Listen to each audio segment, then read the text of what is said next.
Halo, balik lagi bersama channel Gudang Spoiler. Kali ini kita akan membahas alur cerita film New World. Oke, tanpa berlama-lama lagi, kita langsung ke alur cerita filmnya.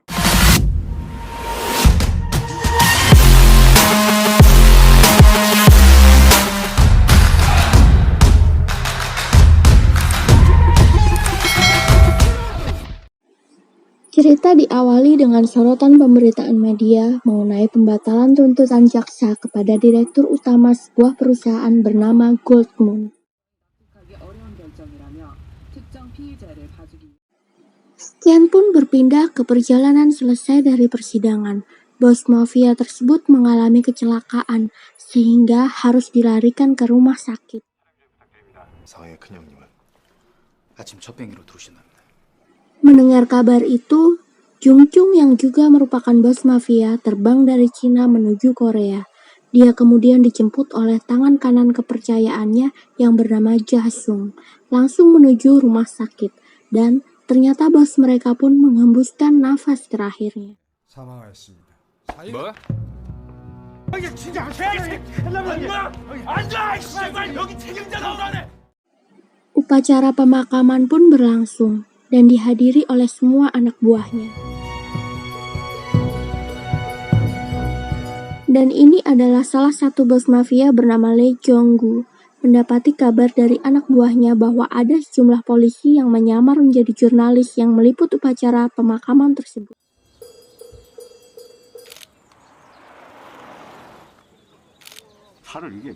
Singkatnya, Lee Jong-gu bersama anak buahnya menghampiri mobil jurnalis, lalu memecahkan kaca jendelanya serta merusak kamera jurnalis tersebut.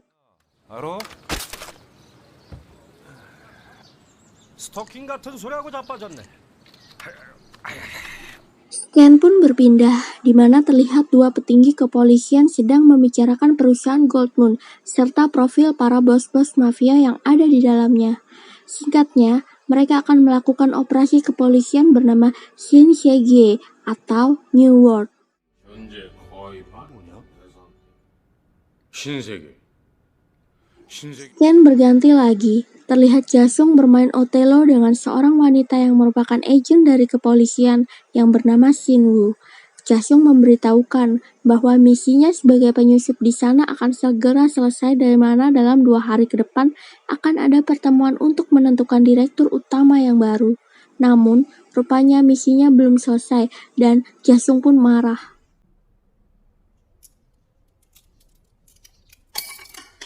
Jasung pun kemudian segera pergi dan menemui kepala polisi Kang. Singkatnya, dalam percakapan mereka, Jasung kecewa karena dia harus tetap menjadi penyusup di dalam sampai direktur utama baru ditentukan, yang notabene bisa membahayakan dia serta nyawa istrinya yang sedang hamil. 이 특수 임무는 말이야. 네 호박 Rapat pun diadakan untuk menentukan kandidat yang akan maju sebagai direktur utama perusahaan tersebut. Diketahui, Jung Chung dan Lee Jong-gu menjadi kandidat yang akan bersaing. Gesekan persaingan di antara mereka berdua dimulai. 하게 하냐? 그럼 바쁘니? 갑니다 먼저.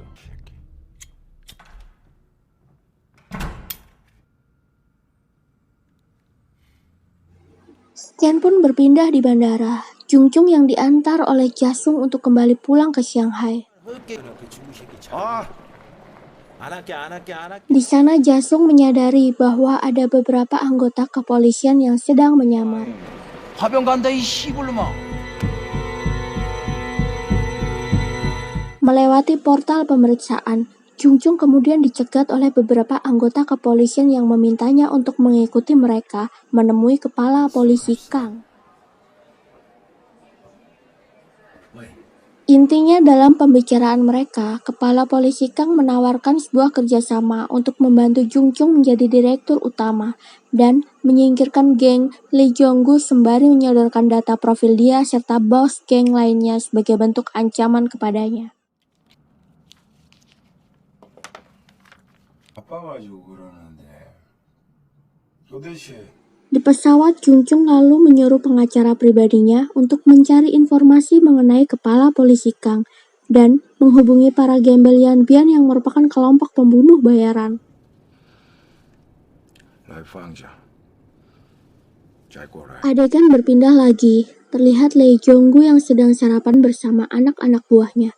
Tak lama kemudian, kepala polisi Kang bersama anak buahnya pun datang dan menahan Lee Jong-gu dengan tuduhan tindakan-tindakan kriminal.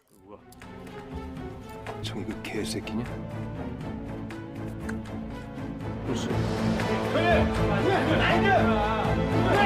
Scan berpindah lagi di rumah sakit bersalin, terlihat Jasung yang sedang menemani istrinya memeriksa kandungan. 저기 우리 외국 나가 살까?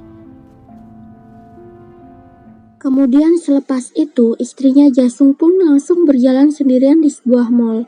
Tak diduga, rupanya kepala polisi Kang menelepon istri Jasung, dan ternyata ia diancam serta dipaksa untuk menjadi mata-mata oleh Kang untuk memantau perilaku Jasung sehari-harinya. 자성인 줄 알면은 이 자성이 그 깡패 새끼가 뭐참 나쁜 새끼들. 그래. 근데 어쩌긴선 똑바로 해라. 알았어?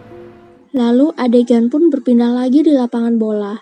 Chung Chung yang sudah pulang dari Cina pun menemui kepala polisi Kang dan intinya berusaha menyuapnya agar tidak ikut campur dalam urusan bisnis mereka. Namun, kepala polisi Kang menolaknya.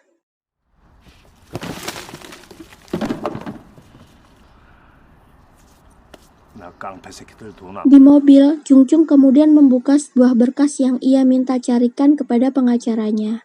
Tak lama kemudian, Chung Chung pun mendapat telepon dari Jasung yang menanyakannya kenapa pulang tanpa mengabarinya. Singkat cerita, Chung Chung meminta Jasung untuk pergi ke gudang Incheon. 한 번도 형님께 연락 없이 들어오신 적이 없었는데. 인천장 Ken pun berganti lagi. Di sisi lain, di malam harinya, di tempat persembunyian Shinwoo, rupanya penyamarannya sudah terbongkar. Singkat cerita, Shinwoo berhasil ditangkap oleh kelompok Yanbian.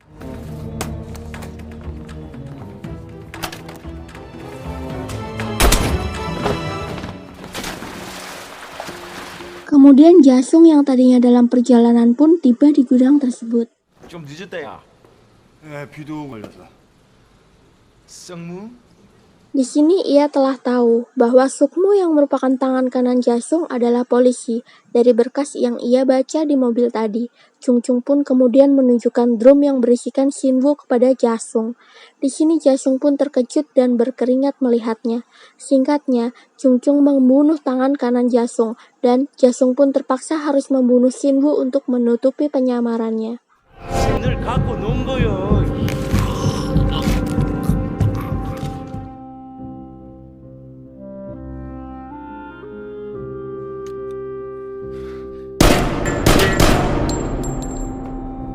Ken pun berganti di esok harinya. Jasung pergi menemui kepala polisi Kang. Dia menanyakan bagaimana Chung Chung bisa tahu. Singkatnya, kepala polisi Kang memberitahu bahwa ada yang meretas data kepolisian. Dan sebenarnya Chung Chung sudah tahu bahwa Jasung merupakan anggota polisi juga.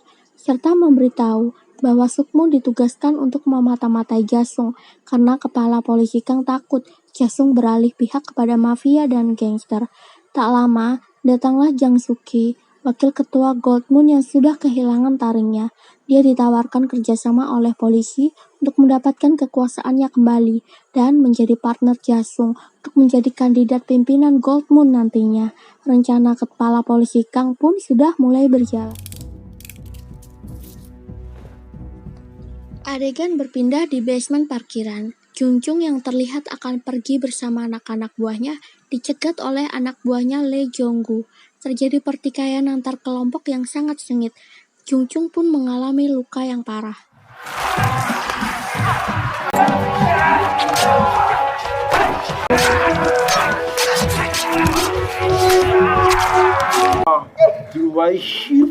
Di sisi lain, rupanya anak buah Lee Jong-gu pun mengincar istrinya Jasung. Rupanya para kepolisian sudah berada di sana untuk melindunginya. Namun, istrinya harus mengalami keguguran akibat syok berat. Setelah mengetahui kejadian itu, Jasung beserta anak buahnya langsung menuju rumah sakit. Akibat menerima banyak luka tusukan, menurut dokter, nyawa Jungjung pun tidak akan bisa bertahan lama lagi. 누가 나서지간히 나서가 상황 수습부터 해야 안 되겠나? Setelah menjenguk Jungjung, Jasung pun kemudian menjenguk istrinya. 유감입니다. 극심한 스트레스에다가 산모도 위험할 뻔했어요.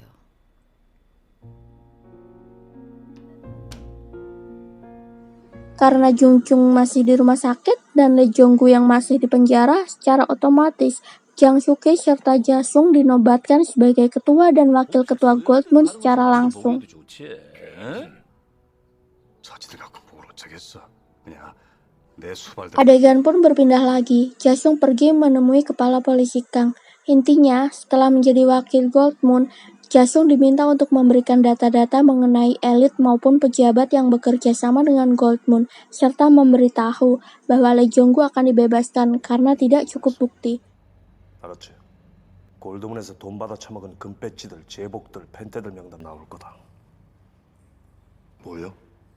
Mendapati telepon, Jasung kembali menuju rumah sakit dan dia menjenguk Jungjung.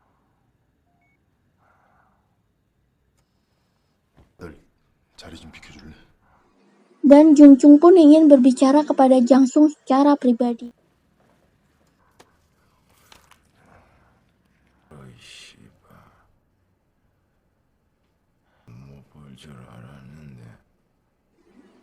Singkatnya, Jungjung memberitahu kepada Jasung sudah saatnya untuk menentukan dirinya akan ada di pihak mana, polisi atau mafia, serta memberitahu Jungjung bahwa ia meninggalkan hadiah di berangkas kantornya. Kemudian, Jungjung pun menghembuskan nafas terakhirnya. 네 선물이 있다.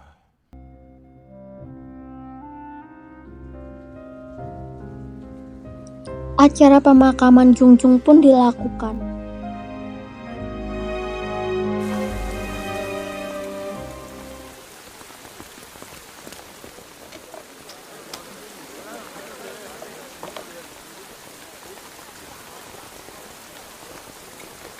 Selepas itu, Jasung pun memasuki ruang kantor Jungjung.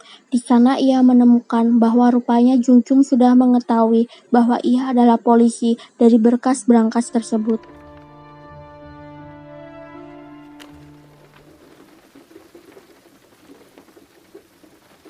Adegan pun berganti lagi. Diperlihatkan kalau Lee Jong-gu sudah dibebaskan dan tak satu pun dari anak buahnya yang menjemputnya.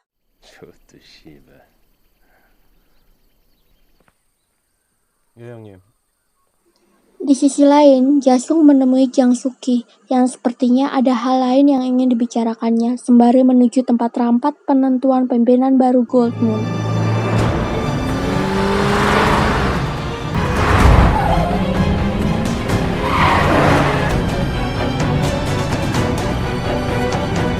Namun perjalanan berhenti di sebuah tempat. Rupanya Jang Suk-hee merencanakan untuk membunuh Jasung. 이해하지?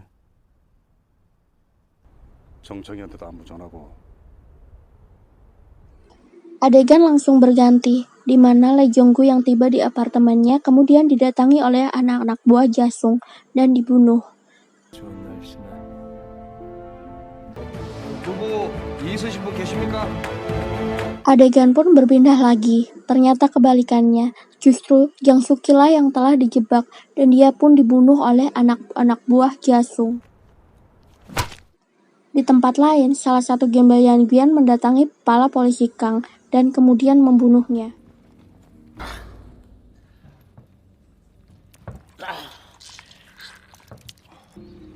Lalu sisa anggota Yan Bian yang lain mengincar pimpinan kepala polisi Kang.